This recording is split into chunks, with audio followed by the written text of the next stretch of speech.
Good evening, everyone. It is Wednesday, February 18th, 2026, and in this evening's video, we're going to be going over quite a bit of information that I have freshly come in. All of our models have finished coming in to give us the latest and greatest from them. We'll go over the latest with this winter storm you see going on right here. It is starting to wrap itself up right now. Literally, it looks very cool on radar, but it's about done, and we'll continue to kind of roll up into Canada with time here. So we'll go over that. We'll also discuss the severe event we're about to see, some of these areas of the Ohio Valley.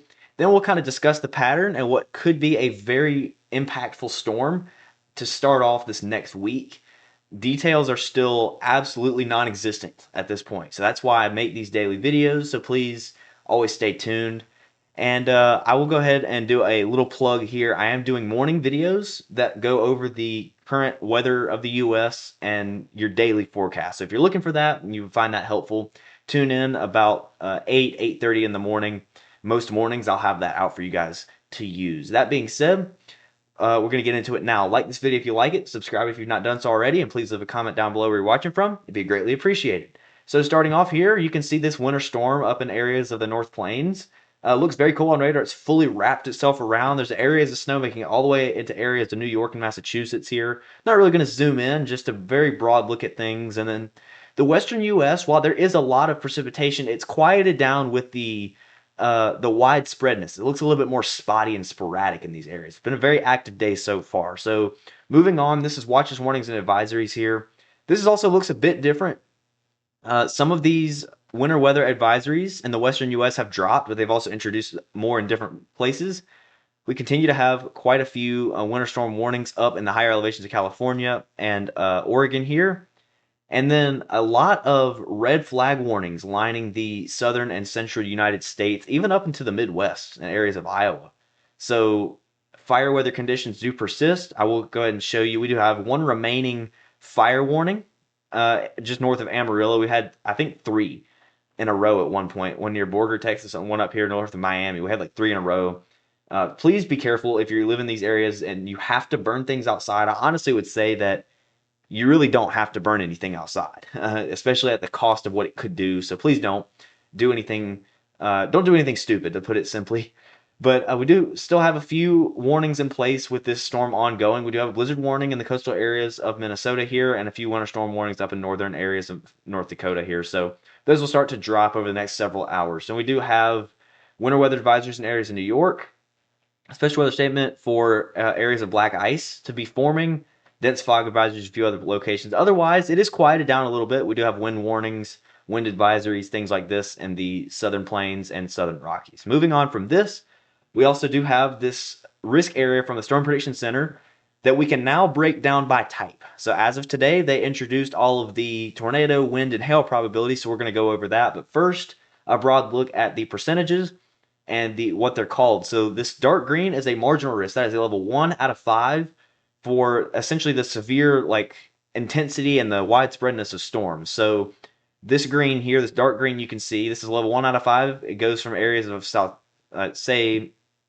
even areas maybe of southern Wisconsin, but really areas of Chicago Point south down to the Columbus area of Ohio, down to like Clarksville, Tennessee, and then kind of over towards St. Louis. Inside this, we have a level 2 out of 5, slight risk. I could name these cities all day long. Bloomington, Illinois, Springfield, down to Paducah, Kentucky, I believe it would be. It's hard to see states on this map. Yeah. And then kind of over towards Louisville, Kentucky area, Cincinnati, Dayton, Indianapolis, all these areas right along the Ohio River here just points north. So there's the percentages. Now, if we break this down by type, we have a 5% risk of a tornado within 25 miles of any given location. I almost forgot the wording. But this is a pretty large area for a 5% risk, and this is day 3. They don't typically do this. This is not something that happens all the time. So this tells me that they're very, very confident in the intensity of this storm system, at least so far. They typically don't downtrend these. They'll uptrend them. Doesn't mean they're going to, but if they're going to do anything, they're going to tweak the locations or uptrend. So we need to watch that. A lot of these same areas. Indianapolis down to Louisville, Evansville, even over near St. Louis. It's not including St. Louis. So pretty big area here. Just to take a very broad look at it, you can kind of see the states. There's southern Indiana, southeast Illinois, northern areas, far northern areas of Kentucky along the Ohio River. And then we break this down by the wind. It's the full size of the slight risk and everything. We already named those areas. That is a 15% chance of winds exceeding 50 knots or greater. So there's that. Hail is also a part of this. It's definitely in the picture. So this is a big deal. We need to watch this closely, and we're going to go over it in one of these sections. So I forgot to mention this in the beginning of the video, and I apologize, but there will be timestamps. You probably already noticed that, so please utilize those. If you don't need to hear me talk about this, then don't listen to me talk about it. You can move on from that. So moving on from that, I'm going to show you a few different graphics for the North Plains to finish off this event. This is the HRRR model, just a short-range model here. Over the next couple hours, the snow will continue in some areas, although it will start to die off. And as we make our way to tomorrow morning, that's a whole other thing. We do have this surface low forming with snow in areas of Nebraska. So that's for tomorrow's videos and all that stuff.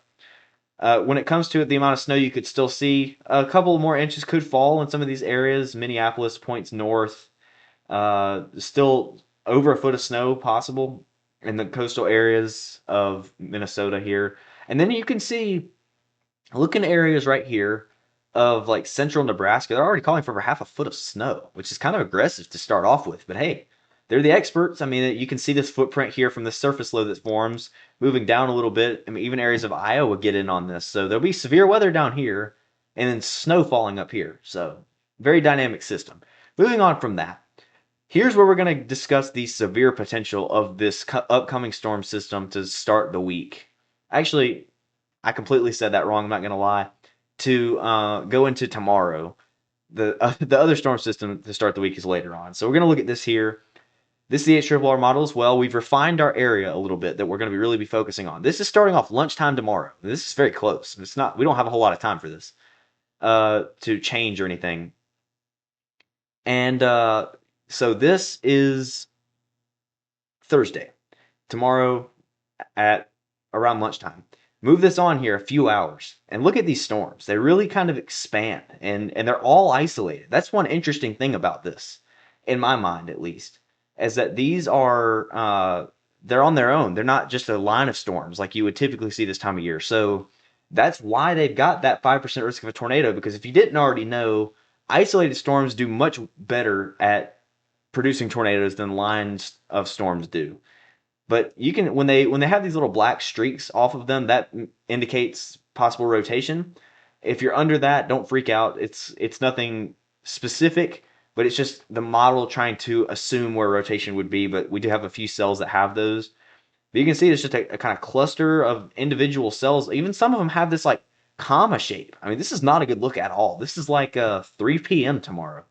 So not a good look at all. I might, depending on what time I get home from work, I might even go live for this. So stay tuned for that. If this actually ramps up like it would, we'll definitely go live for this most likely. So that area of storms kind of expands. We get more to fire off. This is not a good look either.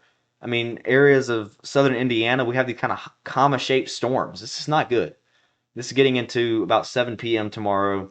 Then they start to roll off. We get an area of maybe thunderstorms to develop, a very expansive line of storms. These are not expected to be too severe, though. Could bring some rumbles of thunder, and it moves on out.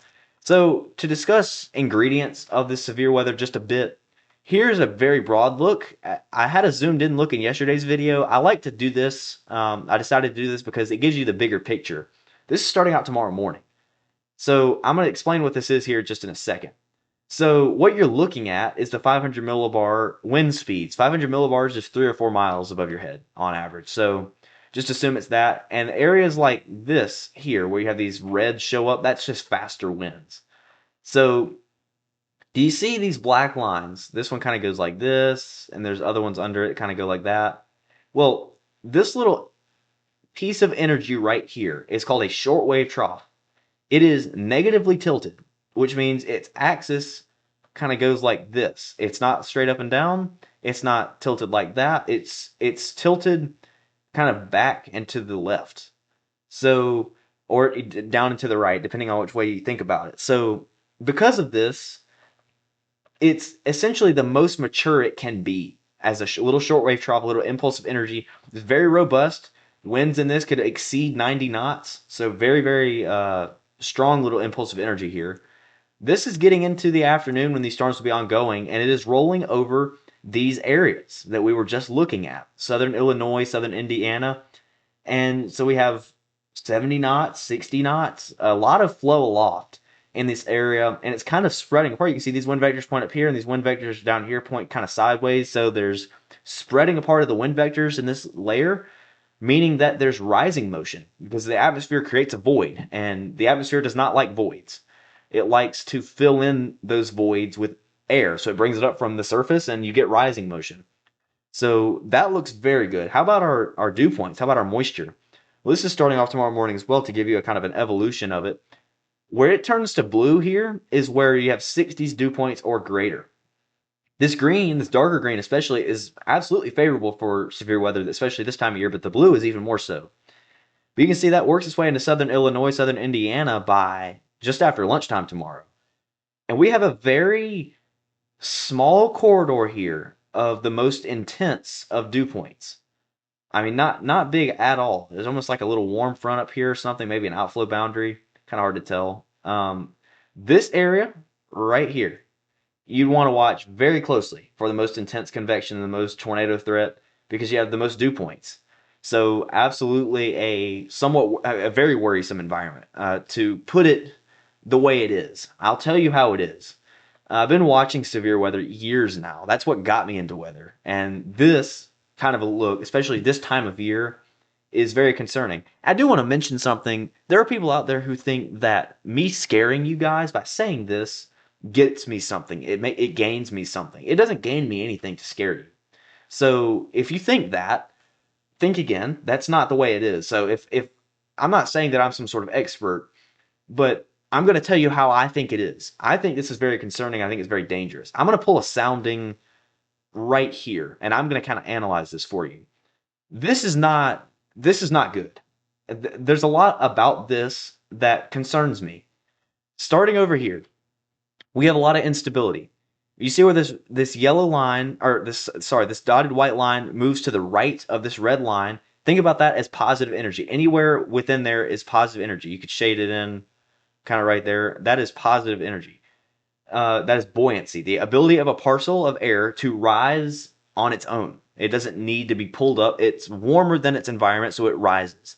You also have a very deep moist layer here. You see this green line borders that red line very close. So that means the dew point, plotted in green, is very close to the temperature, the environmental temperature marked in red here. So the closer they are, the closer the atmosphere is to saturated. And that means that we have a very deep cloud layer, not a cloud layer, a very deep moist layer. We do have a cloud layer right here where they get closer together again. So if it does remain cloudy, it will take that edge off the temperatures. That could help with severe weather. Right here is where our anvil would be, the top of the storm. Equilibrium level right there. This down here is the storm cloud base. So very thick storms. They don't end way down here. They end pretty far up. And so folks, you see that mixed layer cave is 800 joules per kilogram. I think we could exceed 1,000 in some areas. That is absolutely more than enough. That's instability that right there. This is also concerning. 3 Cape at 204 joules per kilogram is quite a lot. That is excessive amounts of 3 Cape. 3 Cape is just Cape, which is convective available potential energy in the first 3 kilometers, 0 to 3 kilometers up in the atmosphere. So you can see 3 kilometers plotted here. That is essentially the low levels, the lowest layer of the storm, and that's the air that the storm is ingesting. The storm is feeding on the air in that layer. And if it is that moist and that unstable, that's a problem. That can lead to explosive convection. So all of that looks bad. And then you look over here to the photograph. This is the plot of wind with height. So 0 is 0 kilometers, 1 is 1 kilometer, and etc. This right here, that number, I don't know if you can tell what that is. That is a 6. 6 kilometers is just about 500 millibars. So right about 500 millibars is out near 90 knots. So our hodograph looks insane when it comes to the amount of shear we have. And then you see how it kind of goes like this and then it curves? That means we have low level directional shear. So you have the wind near the surface pointed like this. You have the winds at 6 kilometers pointed like this. They change direction a lot, nearly 90 degrees of change here, and in this layer of the atmosphere right here. So that's half the atmosphere, and there's a lot of directional shear. I also want to note that the shape of the hodograph closely resembles the shape of the storm. So if you got a hodograph that's shaped like this, that means your storm is going to be shaped like that. That is a supercell ingesting warm air. So all that to say, this environment is absolutely supportive of severe weather and it's possible hazard type tornado. It kind of sums all that up. So very concerning. We'll go over this in tomorrow morning's video, and I might go live. So we'll see what happens. The evolution of this. I believe the HRRR also has a tendency. It has the ability, that is, to underdo dew points. I'm going to show you the latest, or one of the latest. Here, let's get this out. Yeah, it's not a whole lot different. I was gonna say, I thought the HRRR had the ability to underdo dew points. It doesn't seem that it's done that too much. This is an overall broad look at the updraft helicity tracks, and pretty much this is just us attempting to plot where the most rotation will be. This does not mean that if you live under one of these areas of bold color that you should be scared. Like Ryan Hall says, you should be prepared, not scared of anything. But just take the location more than anything else. A pretty expansive area here. This obviously goes further to the east than our risk area does. Our risk area is more like this. And it highlights it, but there are some that go further than that. So we absolutely are seeing signs that this could be a big one. That's all I'm going to say. Moving on from that, if you clicked on this timestamp, this is the Western US. Just kind of going to go over this briefly. I don't know the terrain out here very well. I don't know the states very well. So just kind of a broad look. We have some sort of impulse of energy roll through over the next couple of days here through the Four Corners. Could bring quite a bit of snow even to the valley areas. After that, as we enter the last week of the month, I do think we quiet down a little bit in the areas of the Western US. The Pacific Northwest could remain wetter than average, but not like crazy. Most of the stuff seems to stay offshore, but there are little waves of it that make it on. And, is there a ton of snow? No, but there is some.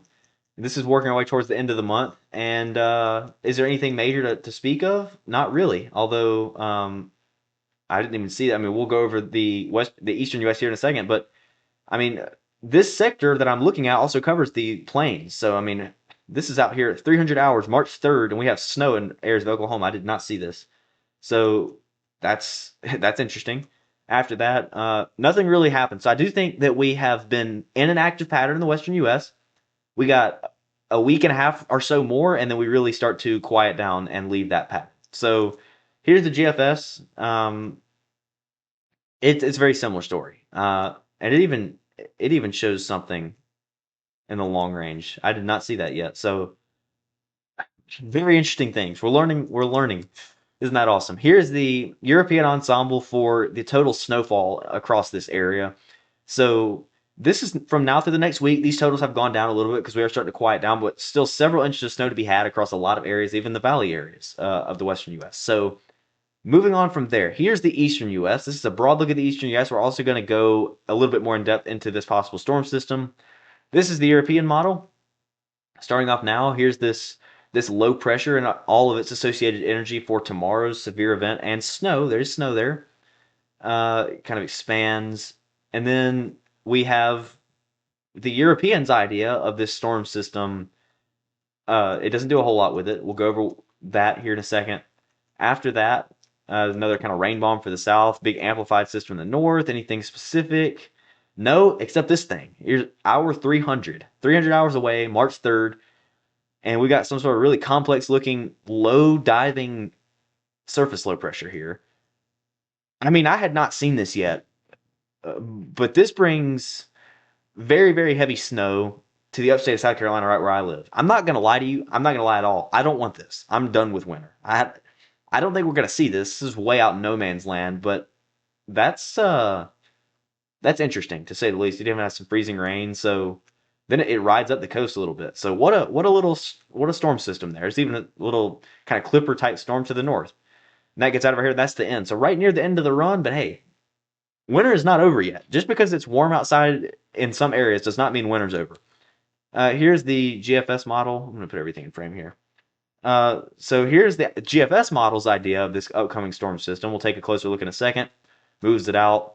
System comes in after for the northeast. Rain to the south. Big amplified. Goodness gracious. March 1st. To start the month off, this is what we got. A big, fast-moving, amplified storm system rolling through the eastern U.S. Rain to the south, possibly even severe weather to the south, snow to the north, freezing rain areas. Big, huge system. Doubt that's going to happen. And this shows the same thing. I mean, it's weird how some models will absolutely agree on things and they'll completely disagree at other times. But yeah, this is March 2nd, and we have snow in areas of North Carolina. So very interesting. And that kind of rides up the coast. That's a very impressive agreement at this range for our models to have. Then the GFS does something else, kind of reloads and does it again for the southern plains, but we don't have enough frames. It seems like it's going to kind of crash south because the cold air press is a little bit too intense. But man, it shows something too. I didn't see that. So we're going to monitor that closely, because if this continues, who knows what it could mean in the shorter range. The European ensemble, just overall look at the eastern U.S. This is picking up on a few different signals here, but it is showing several inches of snow, especially in the mid-Atlantic points north. Now, I'm going to take this out to the end. Does it show anything? It does slightly increase the signal in this area to support what we just saw, but it's not anything crazy. Although at this range, you wouldn't really expect it to. So, moving on from that, here is the closest look we can do on this website, that is, of this upcoming storm system. I'm starting off here with the GFS model because I think it's one of our more aggressive ones, and I think it's very possible. This is starting off early this coming Sunday morning, just 4 or 5 days out ahead of us. We already have snow in areas of central Kentucky and areas of West Virginia. It spreads out quite a bit here. And look at what it does. I mean, this is areas of central Virginia. This is getting into Sunday afternoon here. And a very, very heavy area of snow getting into areas of Virginia. Now, where does it go? Well, it continues amplifying. Over the Delmarva, the surface low is very, very close. This would likely bring blizzard conditions if it happens like this. It's not a forecast, though. Please don't screenshot this and post it on your other social media stuff. Don't do that, please. But there's very, very, very heavy snow, just along and just offshore.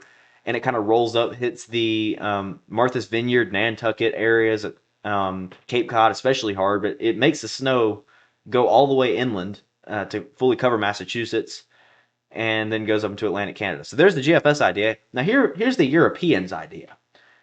Starts off with less moisture. Now, this is interesting to me. This is early Sunday afternoon. We have snow in areas of Pennsylvania. It's not that it doesn't do anything, but it does something else with the surface low. It's a little bit further south, and it doesn't get that low going until really further offshore. So it's a miss. It doesn't do what the GFS does because the surface low is too far offshore, and the little bit of moisture we do have is a little bit too warm. So very, very interesting thing from the Euro, but I got to give it to the Euro. But look at like this frame right here. I mean, it's been consistently showing this. But I mean, there's a consistent tick south with this as well. So,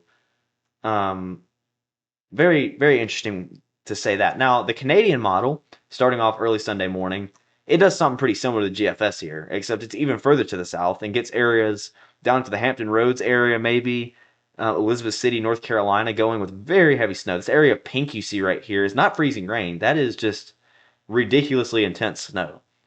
But it's a little bit different, but it's pretty close. It rolls this low a little close. That's a 960 millibar low, not that far offshore. This would bring blizzard conditions if it happens like this. Not a forecast. Pretty similar to the GFS though, and that's what it says here. So I'm not going to show you any specific snowfall graphics from that. Not yet. Starting maybe tomorrow, the day after, I will. Models are all over the place with this. Just know that they drop quite a bit. I'll just say it that way. Here's the European AI. And what it shows, starting out early Sunday morning. So it does something. It does hit. I want to note that the European AI, this kind of tan color you see here, this is not necessarily a mix. It does a lot more with mixing than we end up seeing. So think of this as likely snow, not just a mix. But even so, it does something, and it's kind of similar, but it has trended this low pressure further offshore, kind of where it goes straight out to sea and then turns north. It doesn't ride the coast as close. So our AI guidance has done this over the past several runs. So that's what the European AI shows. How about the GFS AI? Well, it's even warmer and further offshore, so barely anything happens with this other than some rain and maybe windy conditions. The European AI Ensemble, I don't know how many members that makes up, but it's several. This is a significant downtrend over the past run or so. This is the current run. So there's a footprint here of the Delmarva, but like an inch or two, not really, maybe upwards of 4. Well, the run before it was this. Right before it was this, there's that. One thing I will note, AI guidance likes to do this weird thing where it will do a lot of moisture. It's a moisture thing, not a temperature thing. It'll do a lot of moisture one run, less moisture the next, more, less, kind of back and forth. So the next run of this might do something else. I don't know. It's very hard to tell, but the latest run looks like this in a significant downtrend. So that being said, we're going to move into our pattern discussion and what's driving this storm system. This is a broad look first, starting off Sunday afternoon. And what you're looking at, areas of blue here are cooler air, generally a trough. And these areas of pink, even or red, even into this purple, are warmer air. That's a ridge. And you can see, starting off when we're looking here, this is early Sunday morning, you can see this area of blue, this area of lower pressure and cooler air rolling through the mid-levels. And yeah, it kind of drops south, amplifies a little bit. So yeah, that's what's driving that storm system. We're going to take a closer look in a second. And I just have to say, let's look at this frame here. This is just a ripe looking pattern for this storm. You got a ridge out west, relatively strong. You got ridging over Alaska. This right here is not a great player on the field here, but it's something. Ridge there. Obviously, you got your trough. And then you also have some higher latitude blocking up in this region. So the pattern supports the storm system. It's just where that low goes is going to be very important. After that, we have a ridge kind of spike, but it gets replaced. It gets suppressed by another shot of cooler air. This is getting towards the end of the month. This is starting off. This is to start the month. And I will say, to start the month off, we got an expansive cross-polar flow here where up towards areas of Alaska, even points north, that air gets transported all the way down to the lower 48. So some of those model runs showing snow as some sort of big storm system with snow in it, I'll say it that way, to start the month off, the pattern absolutely supports something like that, even at this range. So very, very interesting. This is just past 10 days. So yeah, very, very interesting. We've definitely seen changes with this, and the end of the run looks like this. We still have that kind of cross-polar flow, but it would tell me that the northern areas of the country are really areas that have the most cool air, and then our southern stream is much more active at this point. Here's a closer look. I'm just going to show you this frame. So yeah, we got an expansive ridge out west, and then this is the trough. This is just the early afternoon on Sunday. So I think why this storm system might be trending away is because this low right here is kind of amplifying, and it's kind of taken like this, kind of to the south and west. So what that does is it brings the surface low down with it, and it can change its placement. So I think our model guidance is struggling to figure it out. Everything is trending south, but it doesn't know where to put the surface low. So I think that's why we have some weird runs with wild differences between runs and models themselves. I mean, the GFS and Euro are about as far apart as possible. So moving on, this is temperatures to start off tomorrow. Areas in red are above average. Areas in blue and purple are below. And you can see this area of red start to really be only confined to the deep south, and you see areas of blue and purple start to kind of take over. And look at this frame. This is the morning of this coming Monday, and we have an expansive area of cooler than average temperatures over much of the U.S. So, I mean, it really cools down. Look right there. This is as much as 15, maybe even 20 degrees below average in areas of Florida. That's not going to That's not going to get you guys freezing cold, but it's it's pretty cold. It's a pretty cold, potent shot of cold air here. That moves out, replaced by a ridge, and then this is to start the month. So again, this is somewhat supportive. You can see this cold air kind of spilling down like this.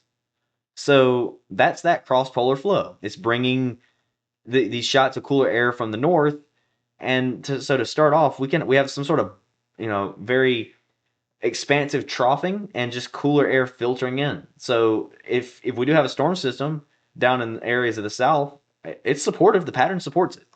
So moving on from there, another ridge builds in, and then right at the end, yeah, kind of like we were saying, the northern areas of the U.S. are the main areas for cooler than average temperatures. This is out in no man's land then. So when it comes to the jet stream overall, this is the 200 millibars. This is 250 millibars. It's way up in the atmosphere, several miles. But this is starting off the morning of this coming Sunday. You can see this is a trough. It kind of digs down. It resembles like an animal feeding trough. That's where that term comes from. Ridging out west kind of resembles a ridge top. This is just wind in the layer. That's all this is. Um, Afterwards, very expansive ridge builds in, aggressive troughing. Although this is not necessarily going to cool you guys off. That's including me. Because if you follow the source winds here, they go up to the higher latitudes, but then they end up actually coming from the Pacific Ocean. So that's not going to necessarily cool you down all that much. Then everything goes zonal to slightly trough. So let's get out to the first. This is the morning of the first. So this, if you follow the wind, our source region is all the way up here. So that would lead me to believe that we have the potential to see some sort of storm system because we have this flow in the upper level of the atmosphere pulling this really cold air down from areas of Canada. So afterwards, to get in the first few days of the month, it doesn't look a whole lot different. The flow is pretty similar. So all of that being said, thank you guys for watching this video. I always appreciate you guys tuning in. Also, thank you guys for reaching the like goal the other day. We hit 415 subscribers today, so I appreciate that. Appreciate the support as always. But tune in tomorrow morning. We'll be going over all of the latest and greatest for tomorrow's weather in the morning, and then tune in tomorrow evening for a video just like this where we'll be going over a little bit of everything. As always, thank you guys for watching. I really do appreciate it, and I will see you in the next one.